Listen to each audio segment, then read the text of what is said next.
Mother's Day, a time to celebrate the incredible women who raised us. But have you ever wondered where it all began? And more importantly, how a heartfelt tradition turned into one of the most commercialised holidays of the year. From ancient Greece to modern day marketing machines, in this episode we're diving into the history of Mother's Day, exploring how it evolved and whether we like it or not, how businesses turned it into a multi-billion-pound industry. Your mama is like a library, open to the public. Ah, mate. This is marketing artificial intelligence technology, everyone. Mate is like a AI marketing bot crossed with a cockwomble. What's up, home slice? I wondered when you were going to pop up in one of these episodes. Well, I've been trying to keep these episodes a bit more professional, so none of that, thank you. Let's find out. The marketing game is about to change up. Dropping something new and it's major. Everything that you need is right here. I'm talking marketing made clear. Go. I love myself a bit of marketing. The ancient origins. The idea of celebrating mothers isn't new. In fact, it dates back thousands of years. In ancient Greece, the festival of Rhea, the mother of the gods, was a major event. Greeks would offer honey cakes, flowers and fine drinks to honour her as the mother of Zeus and his divine siblings. This festival was celebrated during spring, typically around March. This timing was significant because Rhea was associated with fertility, motherhood and the renewal of life, which aligned with the natural rebirth seen in springtime. Then the Romans took it up a notch with Hilaria, which was also celebrated in March around the equinox. Hilaria was a festival dedicated to Cybele, their version of the Great Mother, and the Romans, they loved an equinox, by the way. This celebration, held in March, was all about parades, sacrifices and a bit of a wild party. Clearly the Romans knew how to throw a festival. The word Hilaria comes from the Latin word hilaris, meaning joyful, cheerful or merry. This is also where we get the English word hilarity, which comes into the English language in the 16th century. Then we get the word hilarious much later in the 18th century. Fast forward to medieval Christian Europe and we start to see the emergence of Mothering Sunday. Originally, this wasn't about mothers at all. It was about returning to your mother church during Lent. The timing of Lent is linked to Easter, which was decided at the good old Council of Nicaea in 325 AD, when the Catholic Church formalised all the dates and worships into a set calendar. It's fair to say that they borrowed a little bit on the pagan festival Ostara for the timings, which heavily influenced Easter, and Ostara was a German fertility goddess linked to the theme of motherhood. Anyway, over time, Mothering Sunday became a day for children to visit their actual mothers, often bringing flowers or small gifts. Sounds familiar, right? But it wasn't until the 20th century that Mother's Day really took off, thanks to one determined woman in America. The birth of modern Mother's Day. Enter Anna Jarvis, the woman who fought to make Mother's Day a national holiday, and ironically, the same woman who later fought against what it became. Anna's mother, Anne Reeves Jarvis, was a social activist who worked to improve sanitation, healthcare, and conditions for mothers and children during the American Civil War. When she passed away in May 1905, Anna wanted to honour her legacy by creating a day to celebrate all mothers. She campaigned tirelessly, and in 1914, President Woodrow Wilson declared the second Sunday in May as the official Mother's Day in the United States. Look at Woodrow and the Wilsons there, absolutely loving life, letting their hair down and celebrating like it's Hilaria. Note the date there, by the way. It's May, not March. That's for Anne Reeves Jarvis's birthday, no less. Anyway, it was meant to be a simple day of gratitude, reflection and handwritten letters to mothers. No frills, no commerce, just appreciation. But then businesses got involved. The rise of commercialisation. Almost immediately, greeting cards companies, florists and confectioners saw an opportunity. In the 1920s, Hallmark and other card companies began mass producing Mother's Day cards, changing the tradition from simple handwritten letters to a printed, ready-made message. Florists saw an explosion in demand, with carnations, Anna Jarvis's mother's favourite flower, becoming the go-to symbol of Mother's Day.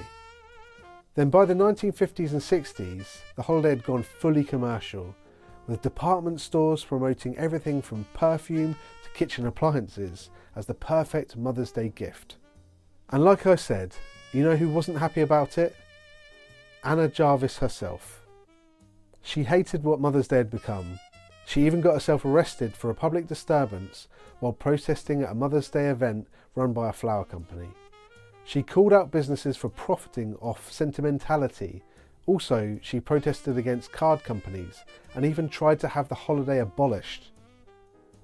But by then, the marketing machine was unstoppable. Mother's Day was now a major shopping event and there was no turning back.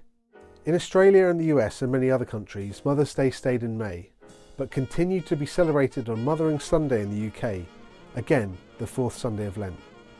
Despite the different dates, they both pretty much follow the same concept. Mother's Day today. Fast forward to today, and Mother's Day is one of the most profitable holidays worldwide.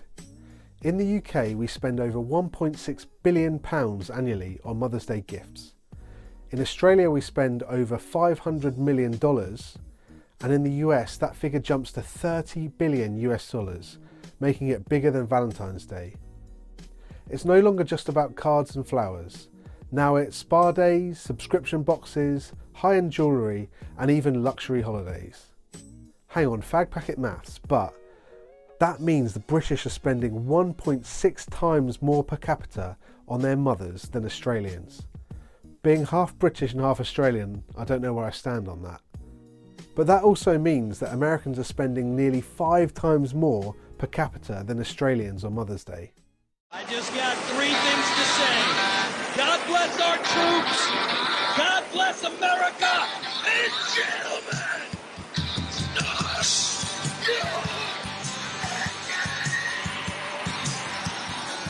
So in terms of what people spend their money on, jewellery is at the top of the charts at 22%.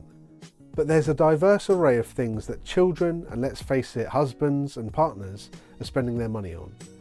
Surprisingly, greeting cards only makes up 3% of the total spend, which I find very surprising. But not all Mother's Day gifts are so great. Every year, thousands of mums get food poisoning from well-meaning children and partners who just can't cook. Your mama is so ugly, she made a Happy Meal cry. Oh, stop. How about you provide some insight instead of these crass comments? More phone calls are made on Mother's Day than any other day of the year. It's estimated that call volumes spike by 37%, making it the busiest day for phone networks worldwide. Okay, that is interesting. Lovely. Marketing campaigns today pull at the heartstrings, using emotional storytelling to drive sales. But let's be honest, many brands aren't selling emotion, they're selling products. Procter & Gamble launched one of the most memorable adverts during the 2012 Summer Olympics. It seemed to mess with people's allergies. The campaign highlighted the pivotal role that mothers play in nurturing future athletes. The emotionally charged ads showed the sacrifices and unwavering support of mothers, aligning with Procter & Gamble's products with themes of care and family. The theme of this ad has come back time and time again for various Olympics and Paralympics.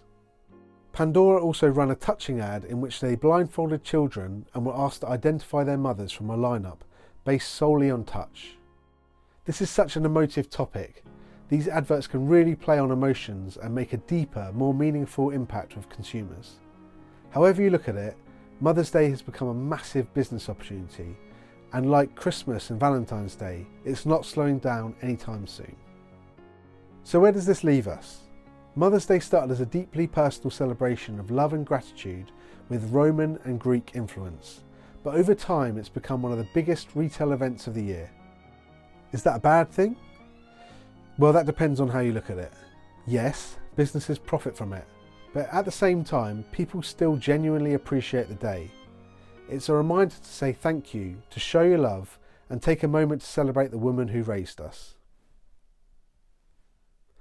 So whether you're buying an expensive gift or just giving your mum a heartfelt phone call, remember, it's the thought that counts. Apart from if you can't cook, maybe just order something nice. And if Anna Jarvis was here today, well, she'd tell you not to buy that overpriced Mother's Day card and just write a heartfelt note instead.